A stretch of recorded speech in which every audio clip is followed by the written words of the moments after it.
Let's take a tour of the bookshelf.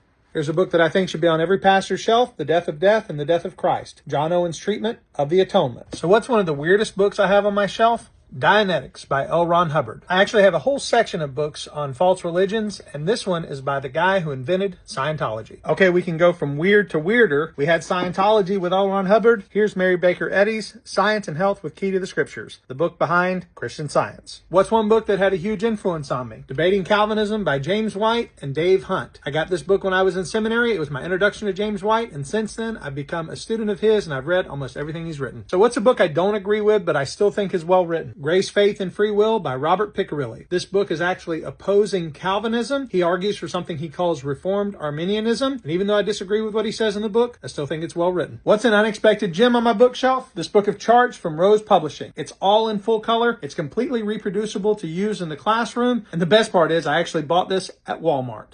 What's a great teaching tool? The Moody Handbook of Theology by Paul Enns. This gives theology broken down into different categories such as biblical theology, historical theology, systematic theology, and dogmatic theology. It gives an overview and introduction to each, and it's really accessible for introductory readers. What's a commentary set I have on my shelf? John Calvin's commentaries. My mom bought these for me when I graduated seminary. All right, guys, now it's your turn to go to the comments and tell me what books from your shelf fit one or more of these categories.